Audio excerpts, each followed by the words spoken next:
الحمد لله وكفى الحمد لله وكفى وسلام على عباده الذين اصطفى اما بعد۔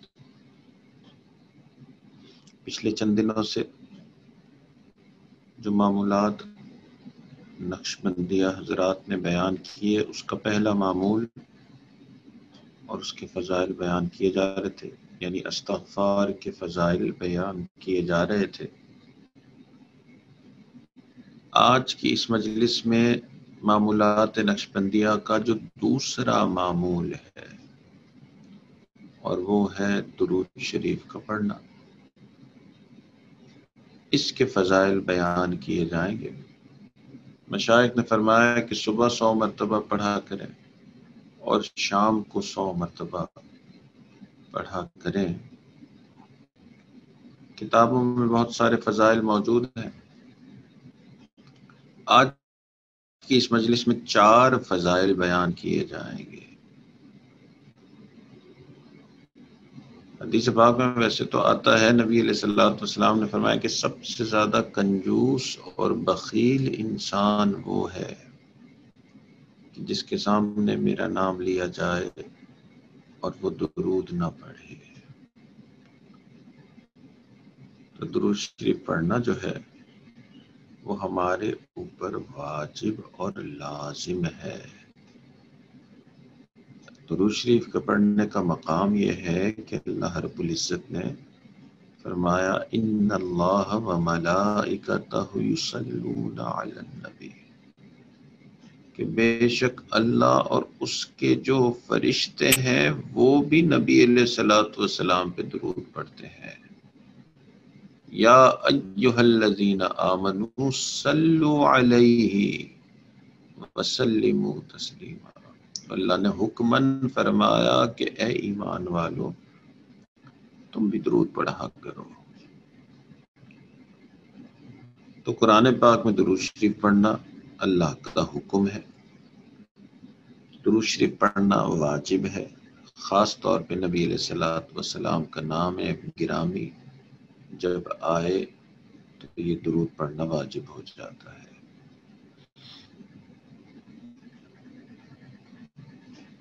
4 فضائل آج کی اس مجلس میں بیان کیے جائیں گے، اور پہلی فضیلت اور بڑی فضیلت یہ ہے کہ جو شخص درود شریف پڑھتا ہے کثرت سے، حدیث پاک میں آتا ہے کہ وہ شخص جہنم کی آگ سے بھی بچ جائے گا اور دنیا میں نفاق سے بھی بچ جائے گا۔ نبی علیہ الصلوۃ والسلام نے ارشاد فرمایا کہ جو شخص مجھ پر 1 مرتبہ درود پڑھتا ہے اللہ تعالیٰ اس پر 10 رحمتیں نازل فرماتے ہیں، اور جو شخص مجھ پر 10 مرتبہ درود پڑھتا ہے اللہ اس پر 100 رحمتیں نازل فرماتے ہیں، اور جو شخص 100 مرتبہ درود شریف پڑھتا ہے اس کے ماتھے پہ لکھ دیا جاتا ہے برأتم من النار و برأتم من النفاق، کہ یہ شخص آگ سے بھی بری ہے اور یہ شخص نفاق سے بھی بری ہے۔ تو درود شریف پڑھنے کا پہلی فضیلت یہ کہ انسان نفاق سے بھی بچ گیا اور جہنم کی آگ سے بھی بچ گیا۔ شیخ الحدیث حضرت مولانا زکریا رحمۃ اللہ علیہ ایک شرابی کا تذکرہ فرماتے ہیں کہ شرابی رہتا تھا اور برابر میں اللہ والے رہتے تھے، اور یہ اللہ والے کیونکہ پڑوس میں تھے تو وہ خوب ان کو کہتے، خوب ترغیب دیتے کہ چھوڑ دے شراب پینا، اور اس نے نہ چھوڑی حتیٰ کہ اسی حالت میں وہ فوت ہو گیا۔ اس کے فوت ہونے کے چند دن بعد ان اللہ والوں نے خواب میں اس کو دیکھا تو جنت میں سیریں کر رہا تھا، تو بڑے پریشان ہوئے، پریشان تو نہیں مگر حیران ہوئے کہ کہ جی اتنا یہ شرابی تھا، غفلت والی زندگی تھی، یہ جنت میں کہاں پہنچ گیا؟ تو جا کے ان کے گھر والوں سے پوچھا، بلکہ حضرت نے لکھا کہ خواب میں ہی اس سے پوچھا کہ تو یہاں کہاں؟ تو اس نے کہا کہ ایک مرتبہ ایک بزرگ کی مجلس میں گیا جہاں نبی علیہ الصلوۃ والسلام کا تذکرہ آیا۔ جب وہ تذکرہ آیا تو میں نے زور سے درود شریف پڑھا۔ میرے اس درود شریف پڑھنے پہ پوری مجلس نے بھی زور سے درود شریف پڑھا۔ یہ ایک عمل کیا، اس ایک عمل پہ اللہ نے سارے گناہوں کو معاف فرما دیا۔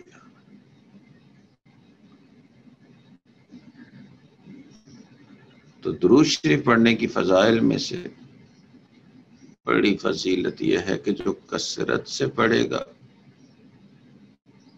حدیث پاک میں آتا ہے کہ اس کے ماتھے پہ لکھ دیا جاتا ہے کہ یہ جہنم کی آگ سے بری ہے۔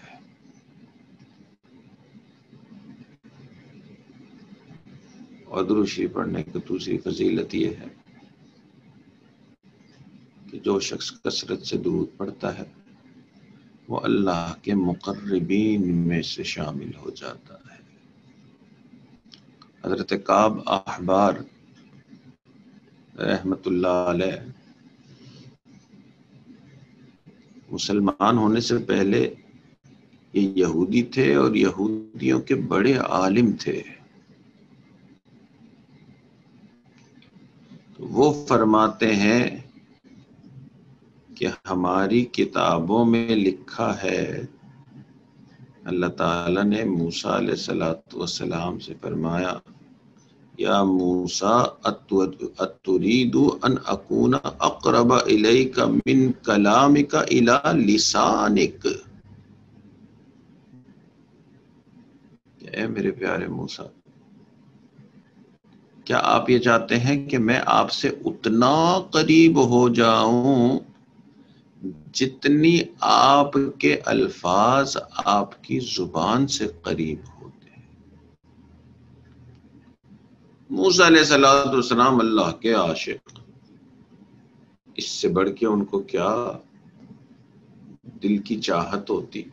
انہوں نے کہا یا اللہ، اس سے بڑھ کے میرے لیے اور کیا کہ آپ میرے اتنے قریب ہو جائیں۔ تو اللہ تعالیٰ نے فرمایا، اے میرے پیارے موسیٰ، اگر تو چاہتا ہے کہ میں اتنا تیرے قریب ہو جاؤں جتنے تیرے الفاظ تیری زبان سے قریب ہوتے ہیں، تو پھر اے میرے پیارے موسیٰ، میرے حبیب پر تو درود پڑھا کر۔ اللہ اکبر۔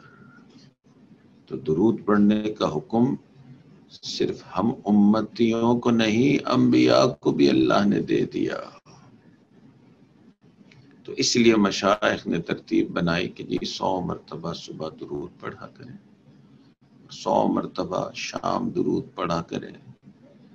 اس سلوک کے راستے پہ انسان پھر تیزی سے آگے بڑھتا ہے۔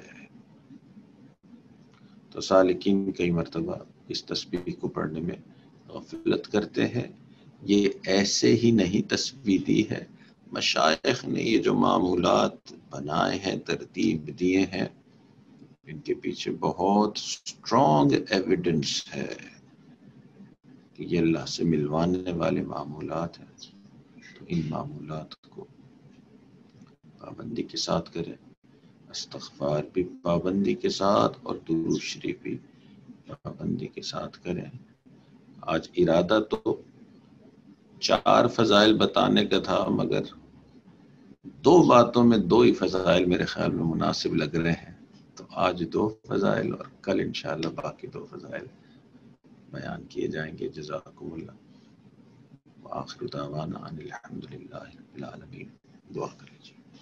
الحمدللہ رب العالمین، والصلاة والسلام علی سید الانبیاء والمرسلین، اللہم انا نسألک علما نافعا وعملا متقبلا ولسانا ذاکرا وقلبا خاشعا ورزقا واسعا وشفاء من كل داء. وصلى الله تعالى على حبيبه سيدنا محمد وعلى آله وأصحابه أجمعين برحمتك يا أرحم الراحمين.